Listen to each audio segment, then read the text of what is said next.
What's going on, people? We are Tottenham TV here, back here for another predicted lineup. Yes, we have already brought you this predicted lineup, but this is take two as the Fulham game has been rearranged, obviously, for tomorrow night at the Tottenham Hotspur Stadium, with Aston Villa game being postponed, which we don't know a date yet where we can fit this in yet. But let's not dwell too much on that because I think we've spoken a lot about the kind of fixture changes and everything. Yeah. But the press conference has been done today from Jose Mourinho. Sim, what can you tell me? In terms of injuries, I think it's just Lo Celso who's out, and the only other potential absentee is Eric Lamela. When asked if Lamela is available, he said he is, but I don't know. But I think you understand what I mean, he said. This is Jose. He can be selected for tomorrow. He can legally. He can, but I still have a decision to make. So clearly, still all is not that great with the relations regarding what happened on Christmas Day. It's interesting to see that Lamela has been taken exception to as opposed to someone like Reguilón, who's been straight back into the squad. Albeit, has he started a game since then? Maybe Leeds. Did he start against Leeds? No, he didn't, did he? He hasn't started, but he's been on the bench. So, no, he started against Brentford, didn't he? Did he start against Brentford? Brentford was before the whole thing, wasn't it? No, it wasn't. Wasn't it? No, Brentford's been 2021. Okay. Yeah. So I think Reguilón, he started against Brentford, but so maybe because he's new and maybe because he was going to be alone, he's kind of been let off the hook a bit. Because he was going to be alone. Going to be alone, but he wasn't alone. We know about that. But Lamela, clearly, he's been a bit harsher too. And I don't know about Lo Celso, well, he's injured anyway, so he wasn't going to play. So yeah, those are available players. But it looks like Spurs are pretty much, with Bale obviously coming on against Mourinho, he's obviously available for selection. So yeah, I think a pretty fully most players available, which is good. What do you make out of these Eric Lamela comments? Because it seems that Jose seems really pissed off with him, to be honest. Yeah, he maybe expects better from Mel. I don't know if he hosted it. Maybe he hosted it. I don't know. I don't know what the situation is, but clearly they're still unhappy with him about the whole situation. I think you've got to treat everyone the same, I think. I don't know. I think it's a bit harsh to maybe treat Lamela differently to Reguilón, but maybe Reguilón's younger and maybe more expected of Lamela, who's been in the club a long time and an old, more experienced player. But also with the whole thing with Eric Lamela, you've got to really get him while he's fit because, you know, everyone knows. Get him while you can. It's literally like that because we all know his injury problems and everything. You know, he comes in for a game, comes in for 2 games, plays well, gets injured. We don't see him for 3 months and suddenly he gets back fit finally after, you know, we were missing him in the team as well. And then suddenly he does something stupid like that. So it's like he's out for even longer when Reguilón and Lo Celso don't really, well, maybe Lo Celso, but Reguilón doesn't really have these problems to contend with. He's like a minute stealer. I mean, like, yeah. I can saw you out 10 minutes, yeah? Yeah, I saw you out. I got a feeling that Lamela could be out the door soon. Yeah, I think the way things are going, you know, as we've said, you know, we need to get rid of foreign. We've got too many foreign players in the squad, and he's taking a spot up, and he's barely ever fit. He doesn't really. He can't even doesn't play many games in the season. When's the last time he's had like 5 games in a row?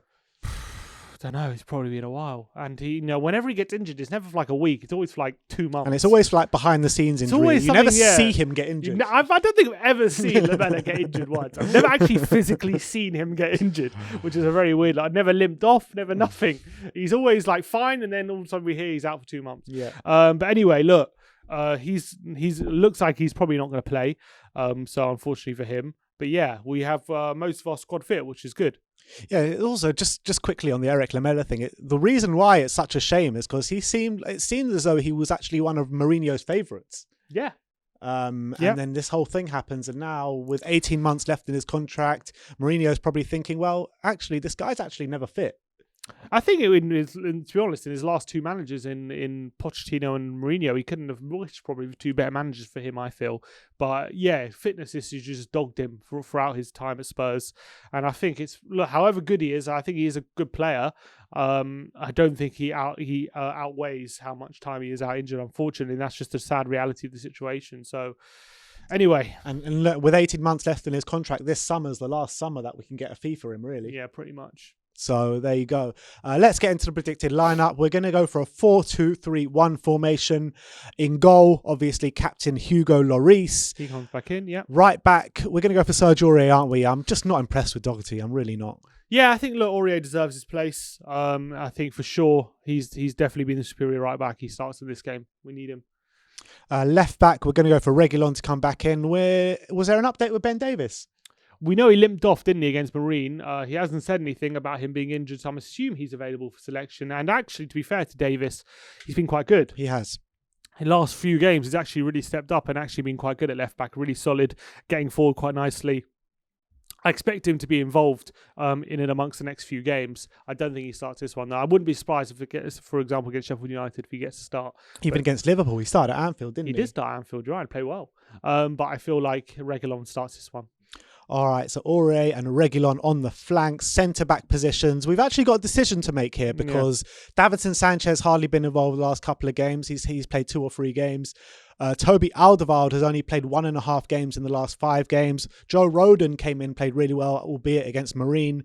Eric Dyer, you'd probably say, is a shoo-in. He's the only shoo-in, interestingly enough. Yeah, he's the one. So there's really a toss-up for the other side with Toby Alderweireld, Joe Rodon, Davinson Sanchez. Yeah, I was thinking that Sanchez started against Wolves and played a decent game. He started against Brentford in the semi-final, played a pretty good game. Was on the bench against Marine. So I thought maybe that points to him playing. But the fact that Toby won for half-time maybe tells me that he's saving him for the weekend. Mm-hmm. And obviously Toby and Dyer started the last Premier League game against Leeds in a 3-0 win and played pretty well. So yeah, I think Toby comes back in for this one. It's a tight call. Even Joe Rodon, he has a shout. He has a shout this one because, to be fair to him, whenever he's been called upon, he's been pretty good. And he hasn't conceded a goal since he's been on the pitch, albeit he started 2 games and whenever he's come on late.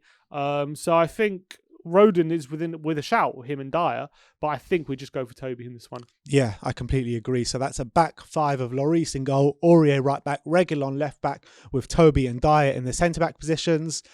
Obviously, Le General, Pierre-Emile Højbjerg. Alongside him, we're going to go for Harry Winks. We are. Mainly based on, first of all, he started the last couple Premier League games, and the fact that there's some quotes from Mourinho I want to talk about as well when he was asked about, because there's obviously been a lot of rumours about Winks to Valencia in the past few days. When asked about the transfer talk, Mourinho said, "What do I have to say to stop with this talk? I already said that he's going nowhere. When I say he's going nowhere, what more do you want me to say? He played the last matches. He didn't play against Marine because it was a chance to let players like Jedson get minutes. Tomorrow he's selected again, which is the crucial part there. If someone's talking to other clubs, I would say don't waste your time." So looks like he's going nowhere in this window. We've consistently said this on this channel that there's no chance we can see Winks leaving in this window, and it looks like that's definitely true now. It wouldn't make sense to let him go on loan anyway. And with all the talk yesterday, social media going in overdrive with Winks leaving, all the Winks haters kind of coming out and giving big smiles to everyone saying Winks is going to leave, but he ain't leaving this January transfer window. It wouldn't make sense to let him go. Chance. So he's, it looks like Winks is going to play. What I would say is, in terms of Moussa Sissoko, man of the match performance against Brentford, and I thought he played really well in the first half against Marine as well. So a bit harsh on him to be left out, but it sounds like from what Mourinho's saying, he is going to be playing tomorrow. And I think Winks has played pretty well anyway when he has started the last few games, especially against Leeds. So yeah, I think he starts for a game that we're going to be on the front foot against, like against Fulham, like against Sheffield United. I think Harry Winks is more suited to that. And I think you bring Sissoko back in for the Liverpool game. Yeah, I agree. So there you go. So that's a middle 2 of Højbjerg and Winks. Obviously, Sonny on the left. On the number 10 role, we're going to stick with Ndombele, but Dele Alli does have a shout for this one. Yeah, he was obviously full of praise for Dele after the Marine game for his professionalism and the way he approached the game, which is a really good sign. He did say as well, interestingly, he said, "I wouldn't be surprised if he is involved with us on Wednesday," which points to him being in the squad because he has been left out of a few squads, hasn't he? So the only way really you'd fit him in is if you drop, because obviously I think when Ndombele's got to play, the only way you really fit him in is you drop Ndombele deeper and you put Delhi there. I can't see it for this game. Potentially, maybe against Sheffield United. If he does come on and against Fulham, later in the second half and does some nice stuff, I can see him starting against Sheffield United. But I think for this one, Ndombele plays. Yeah, well, he's most definitely going to be starting against Wickham, which is just after the Sheffield United game. Yeah. Can I see him come in either of these two games? I can, with the comments that Jose Mourinho coming out with, saying he's really happy with his application in training and also on the pitch as well. So look, you got to say that the signs are good with Delhi at the moment. Yeah, I think last few appearances he's done all right. I thought against Mourinho he played really well. So I think he hopefully Jose feels like he's earned some minutes on the pitch in the Premier League games. But we're going for Ndombele in this one totally. because he is just sensational. I mean, you can't keep him out. You can't take him out the team for sure. On the right hand side, you've got Lucas Moura, Gareth Bale, but we're going to go for Steven Bergwijn. Left out the squad completely against Marine, so that points to me. He talks about as well giving Bergwijn a proper rest and letting him recover from some niggling injuries he's been suffering from throughout the season, which has affected some of his games. So clearly we have high hopes for Bergwijn. Mourinho, I think, trusts him. I think we look better as a team with Bergwijn, and obviously Bale and Lucas both played against Marine, but I think Bergwijn starts this one. All right, and then up top, obviously, the main man, Harry Kane. He's had a nice week break, him and Sonny. Haven't played for a week since we played Brentford. So, yeah, hopefully he's fit and firing for this one. Exactly. So let me just run through that team with you one more time. So that's Hugo Lloris in goal, Reguilon left back, Aurier right back, with a centre-back of Dyer and Toby Alderweireld, with Højbjerg and Winks in the centre midfield, Sonny on the left, Bergwijn on the right, Ndombele in the middle with Harry Kane up top. Scoreline? 3-0. You're 3-0. I'm going to go 3-0 with that lineup. I'm confident. I know Fulham are a good team and they're not going to make it easy for us, but I'm going to go 3-0. All right, my brother's going 3-0. I'm going to go 2-0. I really call on Spurs to make a fast start to this game and kind of end this game in the first half, stamp our authority at the Tottenham Hotspur Stadium like we have done. I think our home form has been really good the last couple of weeks, so much better than our away form anyway, which has kind of flipped over from the beginning of the season when it was the other way around. But yeah, apart from that Leicester game, which was kind of the odd one out, I think our home performances have been good, and I call on us to carry on that against Fulham. So my brother's going 3-0, I'm going 2-0. Let me know your scoreline prediction in the comment section below. Let me know your predicted lineup in the comment section below. Like, subscribe and comment. And as always, come on you Spurs.